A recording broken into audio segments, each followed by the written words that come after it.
let's start with it. So today I'm joined by Mike Shreeve. Hi, Mike. Hello, Gerard.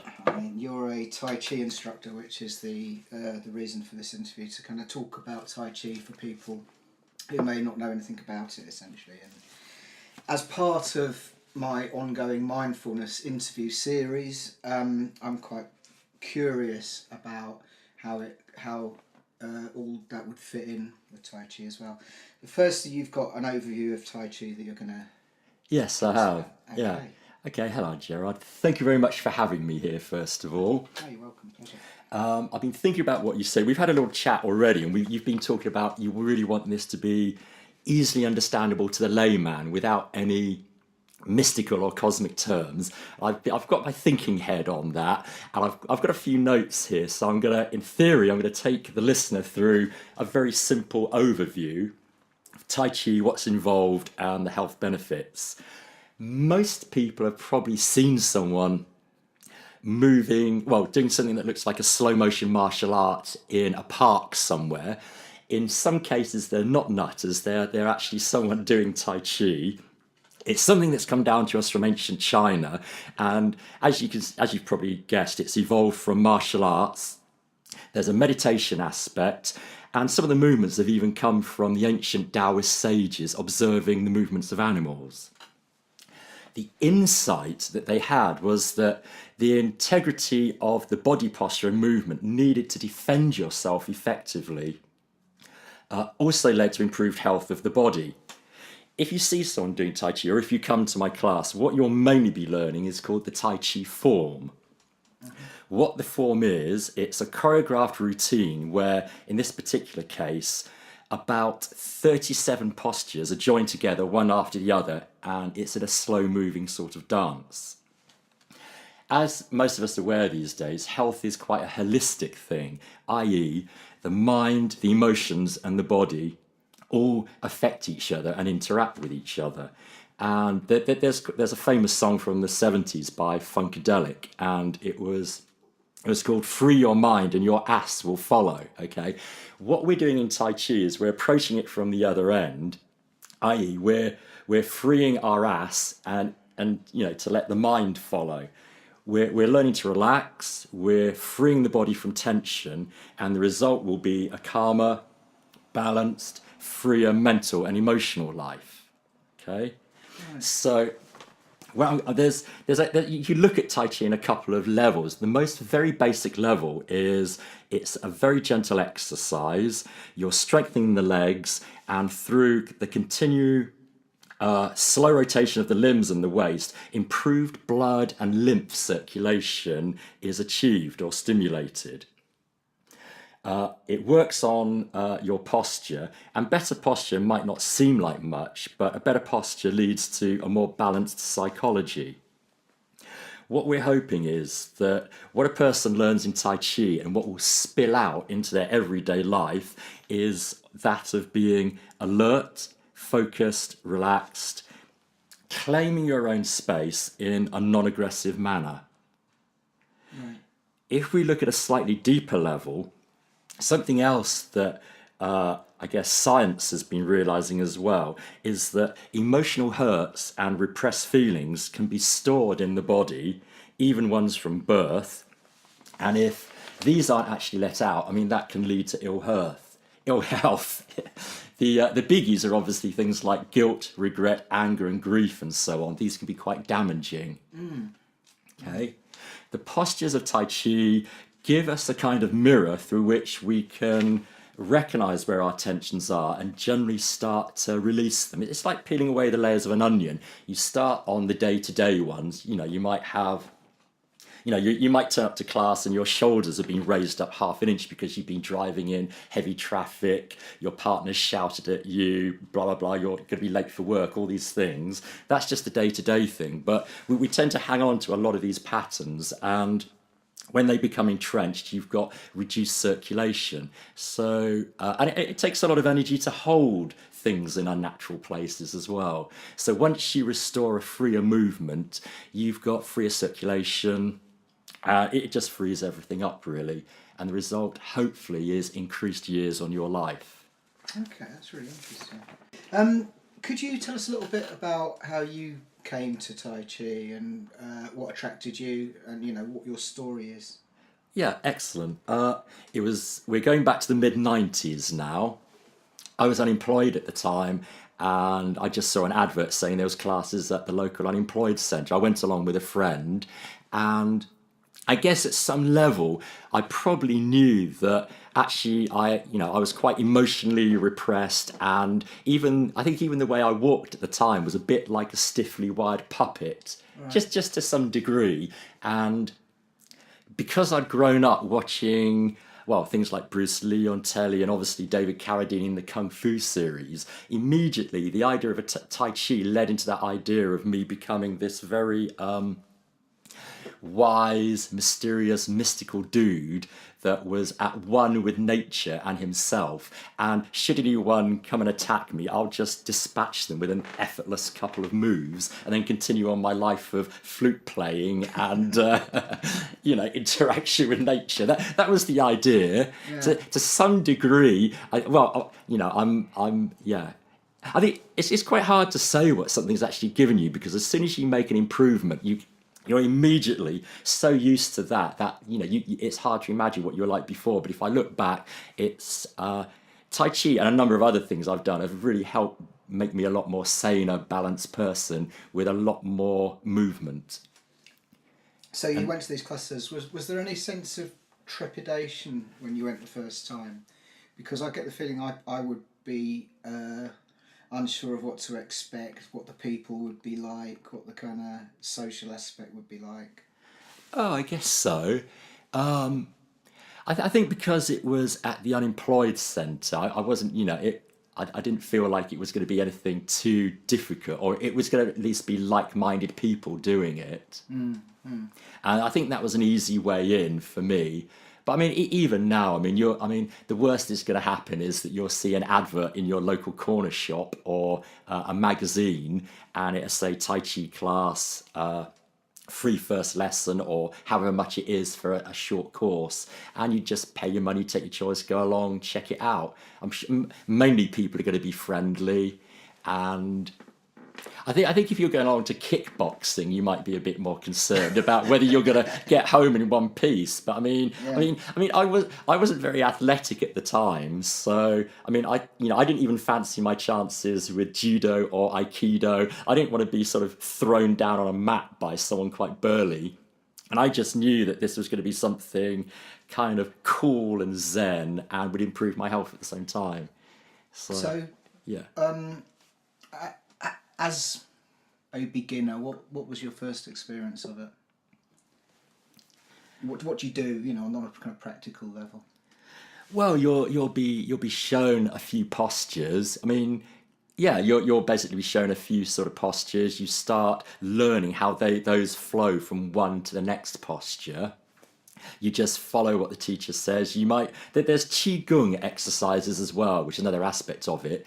Those are a bit like, it's a repetition of one particular movement. So it might be a certain way of stepping. You might be standing in one place and moving your arms like clouds or whatever and turning the waist. But you basically follow the instructor, do as he says, and see what happens. And obviously at first you might have joined a group where people know how to do a number of the moves, and you're like, oh my god, how do I keep up with this, or I can't remember that. But if you just take away one or two moves with you each week, practice them at home, start putting them together, you'll find that quickly you're able to build up little sections of the form. So how many moves are there? The one I do is a short form, and it's 37 postures. Right. So you're kind of all the time you're building up, so from 2 to 4 to 8. Yeah. You end up at 37, and then do you have a kind of when you're doing a practice, you just go through the 37? Is that what? Yeah. Well, depending on how much you know, you just work on the section that you know. If you know the whole form, it takes about 5 or 6 minutes to go through. You might do that a few times just if you want to be grounded or calm in a day. And there might be a section you're finding difficult. You can work on, you could endlessly repeat one section to work on it. It's a bit like learning a dance, only on your own. So it's up to you what you practice. Basically what you put into it is what you get out. And how come you see people in parks all the time? What is it about parks? Excellent. I think it's because it's nice to be out in the fresh air. It's nice to be looking at greenery and trees and flowers, plants, hear birds. If it's not inhumane weather, you're generally going to be better off outside, because it's like going for a walk in the countryside. You start breathing deeper and slower, and then you're taking in some good oxygen, rather than if you're in your flat in front of a TV or whatever. Right. Okay. Yeah. You can practice at home. It's got the thing that in favour of that is you've got a nice level floor. But Okay. So far we've kept it in layman terms. There is. Another aspect of Tai Chi is that it is part of traditional Chinese medicine. And it does work with energy meridians and so on, and the idea of life force or vitality, which is qi. And without going into that very far, all you can say is that trees and flowers and plants and nature has a lot of vitality and life force, and we kind of absorb some of that through being in nature. Okay. So it's as simple as that. Is there a belief system required for qi? Is it something you need to believe in on some kind of spiritual level, or? No, I don't think so. You can go for an acupuncture treatment. You don't have to know about the various energy meridians that someone's sticking pins in for you to go home and think, wow, I felt really great after that, or I felt really drowsy and then I felt great the next day. It's a bit like that. You asked me a couple of minutes ago about my first class that I went to. What did happen was the first few classes I went to, they're quite long classes. We're there for about 2 to 3 hours, and we come out afterwards almost high as a kite. Really? Yeah, it was just, I think it's just from not having, from, I don't know, being in such a relaxed atmosphere, losing our tensions and working with qi, it was just noticeable when we came out. We were like, wow, that was quite a buzz. All I've done is these simple movements and slow, various breathing exercises, and I actually feel quite good and up. Well, that's fascinating. And that happened from the beginning? Yeah, I don't notice it so much now. It's just part of my day-to-day life. But very soon at the start, I think it's because we did quite, a 3-hour class. It's quite an intense class. It's quite a long class. And I understand what you're saying, that it's quite difficult to sort of pinpoint changes, because it's a bit like trying to watch your beard grow or something, isn't it? Really? Yeah. Or watch the hands of a clock move. But I'm quite fascinated by this kind of idea of releasing tension and releasing trapped guilt and stuff like that. Can you develop that a bit?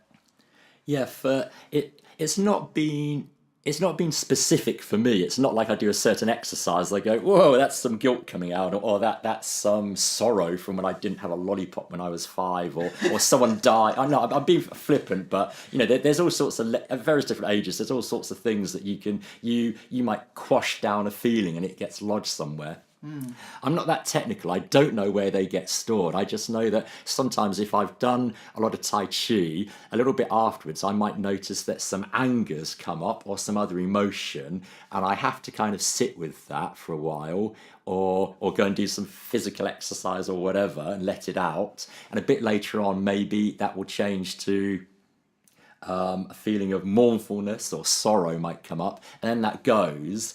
And in theory, if I'm not just generating it on a fresh basis every week, that's something that's gone permanently, and I get on with peeling away another level of that onion, letting stuff out. Sorry, go. I think it's different for everyone, but that's a process that seems to happen for me. I've seen people in Tai Chi classes, a teacher will come over, they'll just make one little gentle movement, adjustment to their posture, and their breathing will change, and then someone's eyes are just well up with tears, and, tears will be streaming down their face, which from seeing that happen with just the adjustment of someone's arm and waist is quite, you're like, wow, there's something going on there. Yeah, absolutely. Yeah. It just depends on how people hold their feelings and so on. And so some of I think the understanding from this is that some of our postures are defenses against us actually feeling stuff. Okay. Yeah. It's not so much nowadays, but certainly the generation older than us and our generation as well, we're taught, you don't express your feelings that publicly. You certainly, if you're a man, you certainly don't cry, all these various things. And I think all that stuff gets locked away somewhere. Yeah, and it's clearly going to be bad for you. And I mean, another thing that happens is maybe someone breaks their ankle or their leg or their arm at some point, and in the recovery process they develop a different pattern of tensions in their body. They are shielding the injured side, and that side doesn't develop back to the point where it was. And it's through using something like Tai Chi or yoga or whatever that you start restoring that balance. So, Yeah, it's quite fascinating. Yeah. I mean, that's the thing that keeps me going. Apart from the fact that I actually enjoy something which is movement-based, I find it hard to sit on a meditation stool. It's just beginning to understand some of the processes that go on, that I see happening. It is fascinating. I think we're definitely, in the area that you're talking about, we're definitely kind of covering subjects that are kind of similar to things that get covered in meditation as well. I think there's definitely a whole kind of load of mental stuff. When I used to see people doing the old slow motion stuff in the park, it never really occurred to me that stuff was going on in their heads. It was just people being weird in the park, Right. You've given me something else to sort of launch into now, which is excellent. In terms of what's going on in their head, it's a body-centered meditation. So all that means is that we're actually placing our focus or our awareness or our sensing ability just behind our navel, really. So it's the center of the body, right down in the gut. In Chinese medicine, it's called the Dantian. But it's just basically the center of our body. It's a little bit behind and a little bit below our navel. And we place our focus there for the duration of the form or the exercises we're doing. Right. And what that is, a lot of people in their day-to-day life are based either in their mind or their emotions. And to then place their attention in the body for 20 minutes, it's a very calming, grounding thing to do. And I've got I know what I was going to say actually.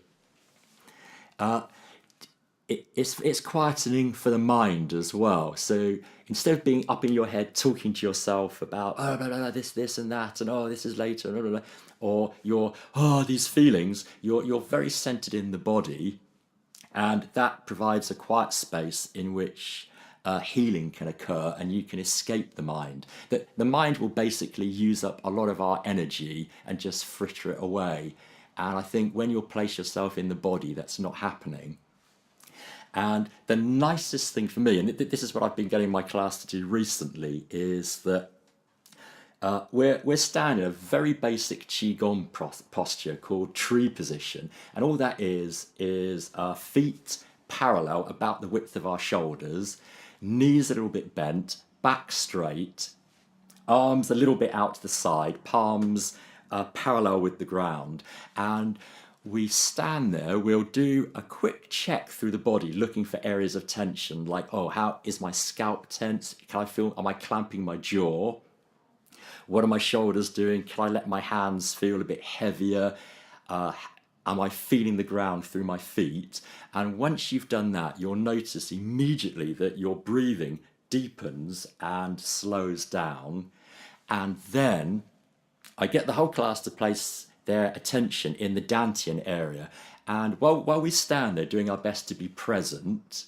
So, I mean, you do meditation as well. So the idea is that every now and then our mind notice something or skip off to something later or earlier. And when you notice that, you just realize that you've lost focus, bring it back again. And if you keep your focus in your dantian area, the center of the body, and sense what's going on there, at first you might notice that you find that it's warm, especially if it's a colder day outside. You'll notice that it's warm in the center of the body. And this is the extraordinary thing, is that beyond that, what I notice is there's this subtle feeling of excitement, and it's like it's like at the start of spring when you know how your body feels when spring comes in, okay? It's just like a little echo of that. There's the excitement in the body of being alive. And the exciting thing there is that no matter what mood you've come to the class in, like your mind's going, oh, it's going to be an awful day, this has happened, you're going to be late, this is, oh, everyone hates you, you might as well kill yourself, whatever your mind's telling, I'm exaggerating, but whatever your mind's telling you. As soon as you bring your focus down to within the body, you notice the body is having a party. It's like, I'm alive. This is incredible. I'm here. I'm alive another day. I'm breathing, and I'm on this planet, and that's a great thing to have. Sure. Yeah. So, which, I mean, particularly if you spend a lot of time in your, you have a sad feeling, your mind will start talking about it, tell you how bad things are, then that feeling doubles in its intensity. And then the mind goes again like, you might as well end it now, you're never going to be anything, it's all rubbish, everyone hates you. And if just the fact that you could stand in the park, place your focus in the centre of the body and realise, this is amazing, my body is glad to be alive here, it's excited about this day. And the more often you can do that, the more that your mind loses power. I'm sure you've probably found that from sitting on a meditation bench, doing regular meditation. Yeah. What the way I would approach things like thoughts, and obviously, yeah, as you say, thoughts can be like domino effect, can't they? And, oh God! And the big pain is not usually the pain itself, but the big narrative you build around it. Exactly. And, yeah. So yeah, I mean, the way that I have been taught to sort of approach these things is that you're not your thoughts, you're separate from your thoughts, and you can distance yourself from those thoughts. And the minute you realise these thoughts aren't the sum total of you is when you start becoming more aware. Nicely put, Gerard. Yeah. And I think the key sentence there is that it's how much power your thoughts have over you. There's a point where you realise that you can actually separate yourself, but that's actually quite a tricky thing sometimes. When something's going on in your life and you've got, it's very tricky, your thoughts are going endlessly, and it's how you separate from them. So whether you get on your bench or you go and stand in the park and place your awareness in the body, that is something that helps you be able to separate and realize that you can do it. And again, we don't want to, these feelings are coming up, we don't want to repress them, we want to honor them or let the experience them and feel them, but without that domino effect of the mind escalating it. Yes, to see them for what they are. Yeah, we say building this big narrative around them. Yeah, so no to escalation, yes to separation. Yeah, absolutely. Oh God, it's like we should come up with a snappy slogan that's like the Brexit of meditation, but we would actually be a positive thing, unlike the Brexit we have, which isn't a positive thing. Yeah, absolutely. Yeah, a mind exit. A mind exit. Mexit. We're Mexiting. Absolutely. How do you take it into your everyday life? Again, I would imagine a lot of people listening might think that Tai Chi is the bit you do in the park, but certainly with meditation, meditation affects all my day, 24 hours a day. And do you get that with Tai Chi? Do you take elements of it into the rest of your life when you're not practicing? It starts having a knock-on effect. So once you start, actually the initial thing is that people generally have very little awareness of where any of their body is.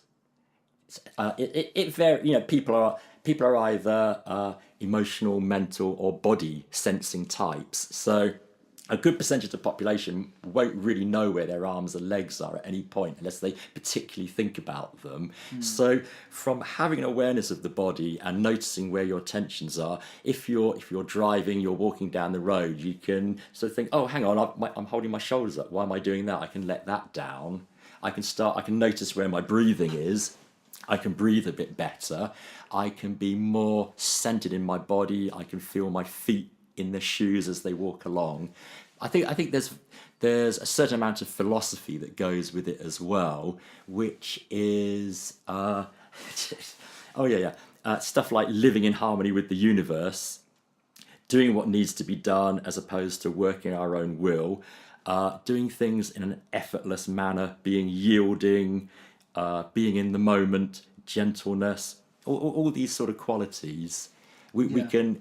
I think it just helps us to be aware of them in our day-to-day life. Has it changed you a lot over the years, do you think?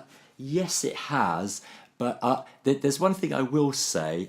It's definitely a change. It's definitely changed me. I recommend it for people at all levels, whether you just want once a week, you want to have a bit better breathing and a bit better coordination, or whether you want to take it up to the level of being an enlightened Taoist sage. You know, that there's a whole kind of, it's like a career path. It's not a career, but you know, you can interact with it at any level you like. You can go up to the sting level of tantric sex at some point, and you know, maybe that will result in enlightenment. I haven't worked that path, right. but it's a sorry. Where were we? What were you asking? I was asking whether it's changed you, and I guess how it's changed you. So that's a perfectly valid question. In my case, it's helped a lot, but I've also worked with a lot of other things as well. I think that there was a point initially where I was like, wow, all I need to do is this one thing. I will have perfect health forever. I'll be very mentally, emotionally balanced. I'll be limber and athletic and so on. And there was a certain point where I realized that unless I was going to do this 4 hours every day of the week, then probably some other things would be some very helpful shortcuts. And not just shortcuts, but work with it. I think everything if you have the aim of making yourself saner or evolving or being more, whatever terms you want to use for that path. Yeah. A more functional human being, someone who doesn't have repressions and hang-ups, whatever way you want to look at it. You need to bring a few other things in as well. I mean, it's horses for courses as well. Some people will take to a meditation stool, some people will do yoga, some people will do Tai Chi. There's all sorts of things. There's Feldenkrais, there's Aikido, there's lots of... that's another movement art. Okay. There's all sorts of different... I mean, all I mean is there's lots of different things out there. What do you use then, out of curiosity, apart from Tai Chi? What do I use apart from Tai Chi? Okay, I did a movement art called Eurythmy for a few years. That's something that Steiner developed. I don't do that now, but it was part of my path. I'm quite into Native American teachings. They're not that far from a Taoist worldview in a way, in that everything is alive and that your choices in your life ideally support all life and they're for the good of all concerned, not just now, but for 7 generations to come. And it's kind of a going with the flow and working with just the natural world around you, I guess. So it works in with that. I've had various shamanic odysseys in my life where I've gone off and taken a lot of very strong visionary medicine plants. And for me, that was kind of like, well, it's a bit like that quote of you do a few years therapy in a few nights. Yeah. I've had those sorts of things at various stages in my life. And it's, at the time, they seem like separate things, like, oh, I do this Tai Chi, I've gone off and had this experience there, and I've done this, I've done that. Looking back on it now, I see that they've all kind of worked together, bringing me to whatever point I'm at now, which is, I could almost call myself a normal human being now. Almost. Yeah, almost. So I think the funny thing was that if I'd started as already a very athletic, focused person, I would actually be Bruce Lee by now. But as I was this fairly, geeky, repressed young man at the time, I mean, I feel like now it's brought me to the level where I'm actually a lot more accepting of myself. I'm a lot more at ease in the world, and I feel I've got a lot more options and possibilities, and I've got techniques and things to fall back on when I do get stressed out by life, as we inevitably do it from time to time. That's exactly how I feel. I feel much more open as a person. I feel a lot less defensive, and I think it's really kind of a good strength to know that you've got techniques for awkward situations, and just knowing that, even if you never have to use them, brings a certain peace, doesn't it? I think. Yeah. And how did you get into teaching Tai Chi then? Okay. So I started Tai Chi in the mid-90s. I was with one teacher for a few years. That was Michael Richmond, very talented, great man.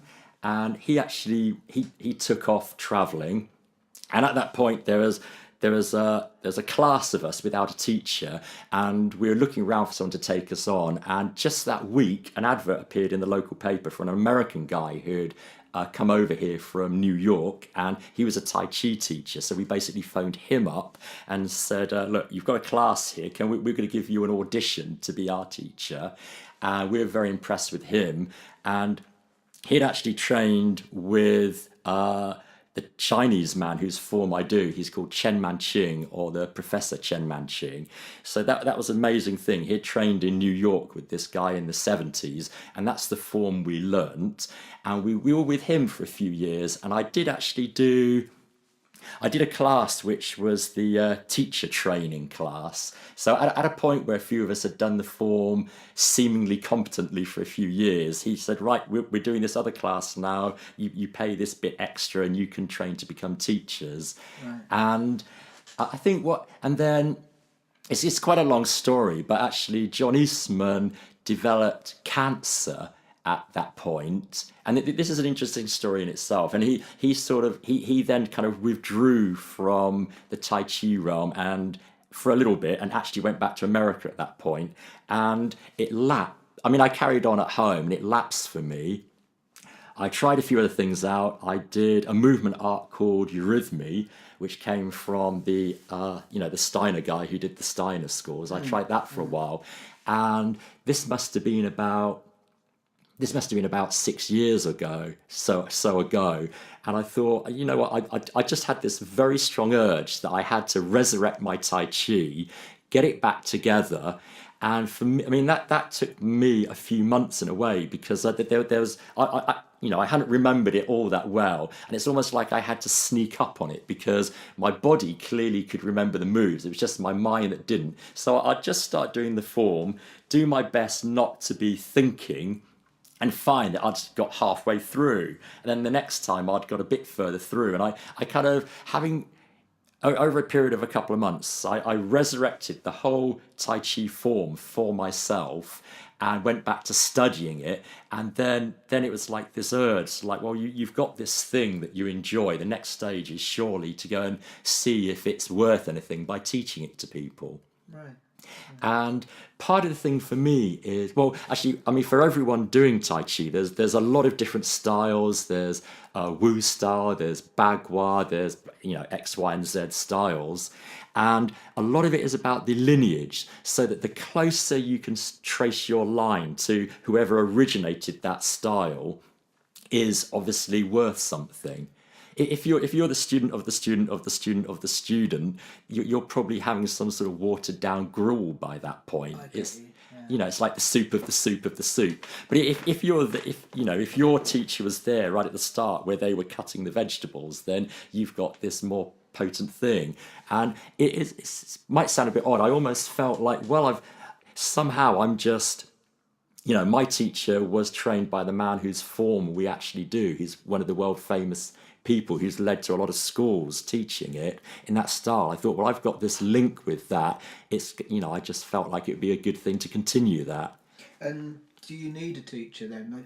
It Well, struck me earlier you said somebody made the slightest little adjustment and it made a big difference. yes. Well, Obviously you're not going to get that off YouTube. no, exactly. You're let's say that again. You are not going to get it off YouTube.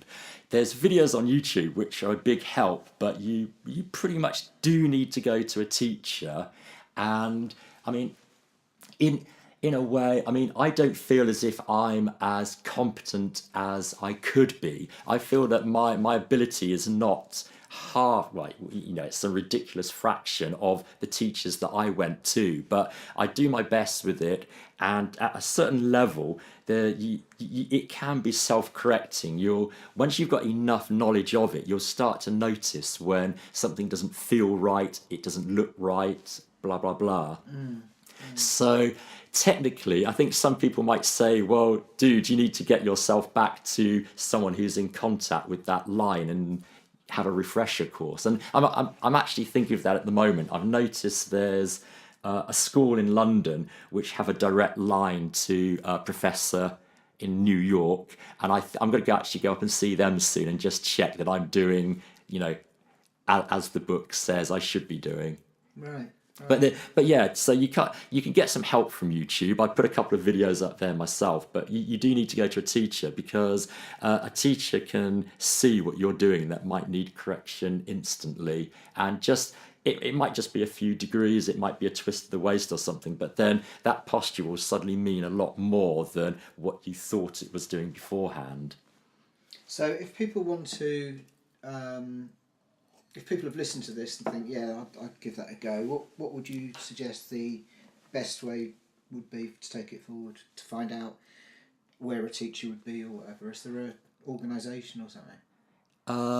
That's an interesting question. There are organisations, but I think they're a bit like the Federation of Master Builders in a way. It's just a load of people who do Tai Chi. They've set themselves up and they've said, right, we're the Federation of Tai Chi now, or we're the Tai Chi Federation, or we're the Tai Chi Foundation of Great Britain, or the Great British. Do you know what I mean? People's Front of Judea and all that. Yeah, exactly. That's what I was getting at. It's the People's Front of Judea.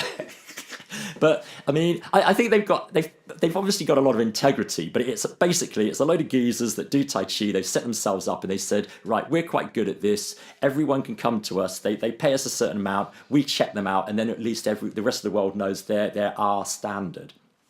And I rebel against that a little bit in that I just it's a bit. I just think didn't want to join their club. Yeah, sure.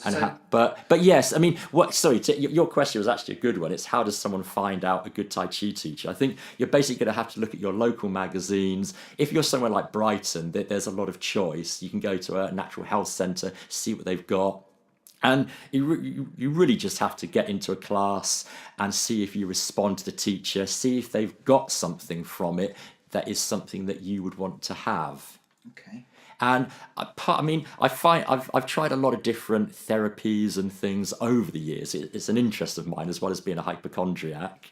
But what it is, it's not just the actual thing that you're going to learn. I think it's the way it's transmitted by a certain person will be good for 20% of people and not good for another 20% of people. It's really who you can relate to. Okay, it's finding the right fit then, basically. Yeah, it's finding the right fit. And yoga might be better for you, meditation might be better for you, but do come along and try it out, and at least you know. And if it is a good fit for you and you like the teacher, you've got something which is going to feed into your whole life and give you another nice dimension to it. And if people wanted to get in touch with you, do you have a website or? Yes, I do. I just run it from a blog on WordPress, and it's one word, taichilover.wordpress.com, and I'm on there, and you can find, I teach in a little town called Hassocks just outside Brighton on the south coast of England, Britain, and I just teach once a week there. So if you're local to me, do come along and check that out. Classes are on Monday morning. There's quite a lot of good classes in the Brighton area or wherever you are. And I was going to say a couple of nice things that happened not so long ago as well, is that we're just talking about my link with the source of the teaching and so on. And I haven't refreshed that for a while, and I do need to. But about 6 months ago, I can't remember, maybe a bit longer, we were in the park doing our Tai Chi, and this tall, elegant American woman came along, and she was like, "Oh, do you mind if I just join in?" And we're like, yeah, sure, okay. And within a couple of minutes, we were all looking at each other and looking at this lady, and we're like, you know the form, what's going on here? And she was like, "Oh, yeah, I lived in New York in the 70s. And I had lessons with that little guy on your poster." We're like, "Whoa!" So somehow, a mile from my house, there's a lady that trained in New York with the same teacher as my teacher did. And what's been really nice for me is that sometimes, you know, she comes along to the class regularly when she can, and I'll just see some of the movements that this lady does. I won't name names, Sure. but she does, the way she does some of the movements have exactly the same quality that John Eastman's did, and so therefore I can really take that as, well, that's how Chen Manchung actually did these moves. Yeah. And so that's been a nice little thing for me, like I'm on the right track there. So someone else who had the same teacher has turned up a mile from my house. And a nice thing about today, Gerard, is that we tried doing this a month ago, and we had so many malfunctions. The equipment wasn't going to let it happen for love nor money, was it? No. And I wasn't really prepared for that day either. But we got in touch and we said, okay, this week's a good week. And you said, "Mike, what day?" And I said, "Well, Thursday or Friday." And you went, "Friday." And I'm like, "That's fine." And I was just Googling some stuff today because I thought you might ask me about the professor. I don't know enough. And I just went to Wikipedia, and it's actually his birthday today. Right. So this guy who was born in 1902 in China, who had a very unusual life and ended up going to America in the mid-60s to teach his Tai Chi. It's his birthday today, so that's like synchronicity is always good. You know you're on the right track when Absolutely, yeah. we're surfing the right wave today, Gerard. Good. Well, thank you very much for surfing the wave with me, Mike. Thank been you a too. real pleasure and very, very interesting. And so if anybody wants to get in touch with you, it's taichilover.wordpress.com. Yep. Fantastic. Okay, thank you. Thank you too.